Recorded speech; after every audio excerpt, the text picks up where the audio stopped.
Hey everyone, this is Karam, and I'm going to be providing a demonstration of how to use my Your Data as a Service, or YDaaS app that I've released.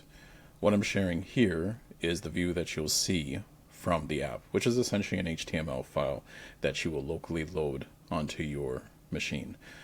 Now, you'll see here that it will go through 5 particular steps. The first thing you want to do is to upload the export data file that you get from ChatGPT, which will be a zip file. To show you where you would go to ChatGPT to trigger the data export, you're going to go to Settings. You'll see this window, and you want to go down to Data Controls. Then you'll click on Export Data. You click on that, you confirm the export.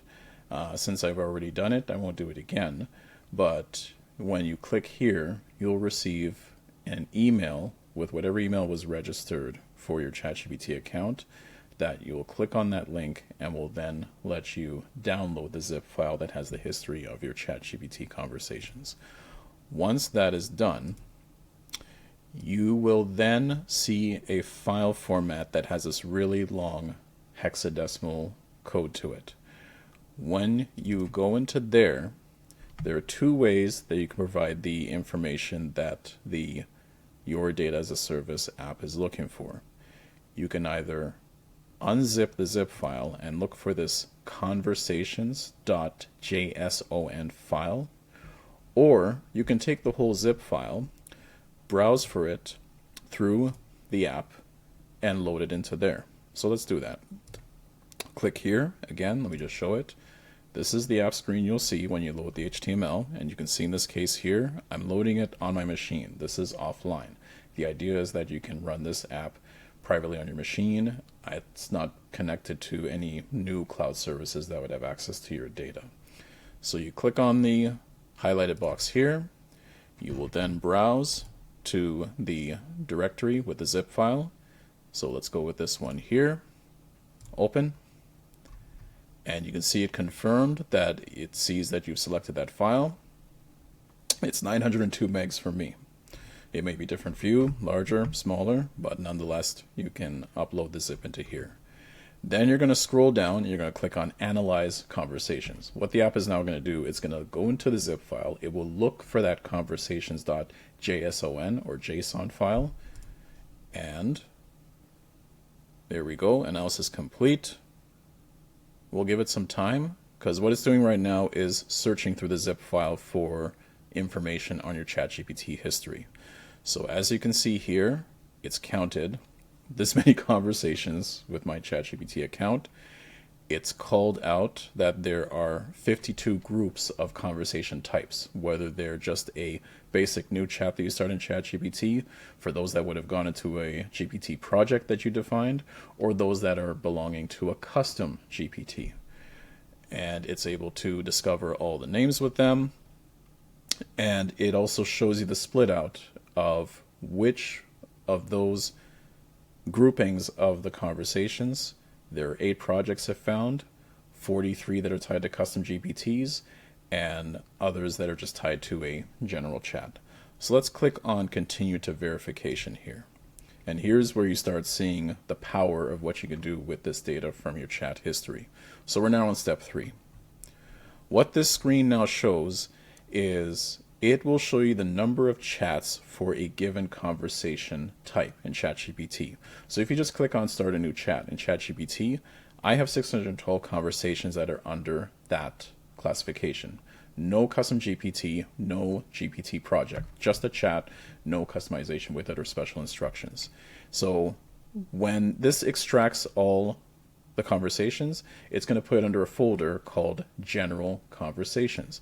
But with the app, you have the power of changing it to something else. You can just say default chats. And what this will let you do is put a dedicated folder name that you feel that you could remember more easily once you have it onto your machine. And you can do this for any of these here that is detected under a project, under a custom GPT. Here's a catch to watch for.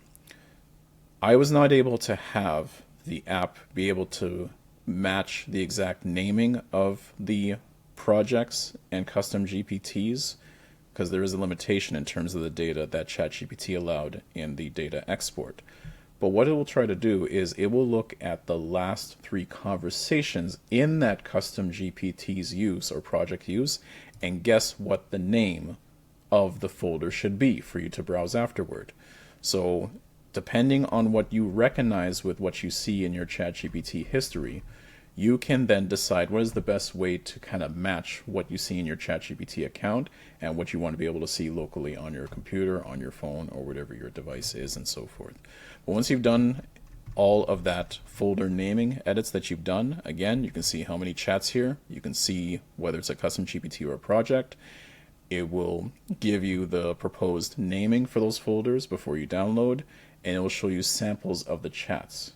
These sample chats mean that you can go to ChatGPT and search for that chat title and be able to pair it with what particular project, custom GPT, or general conversation it's tied to. So let's scroll to the end here. And now you have different export formats you can pick. You can either go with Markdown, which you may know that large language models love smaller, condensed, and simpler to digest files. Markdown is definitely ideal for any LLM. You can also have it in HTML format if you want it to be something that is more visual and easy to browse, and so forth. You can also have it in plain text. But let's say we go with plain text in this case.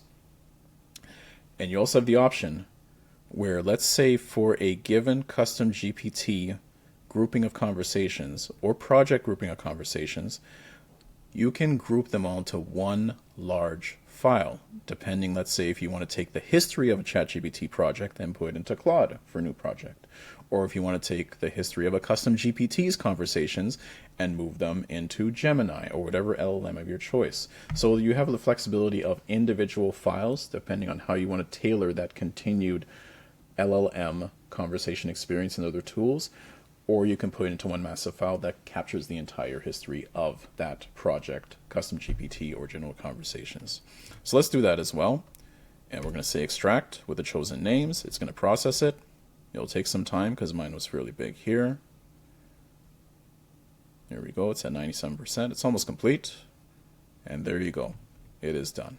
And it even tells you the size of the zip file. So there you go. You click on download zip. And it's downloaded. So let's take a look at this file here.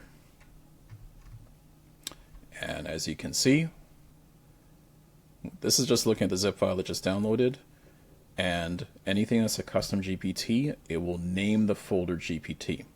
Those that are the default chats, it put into default chats. And you see here the combined file that combines every single one of the general chats.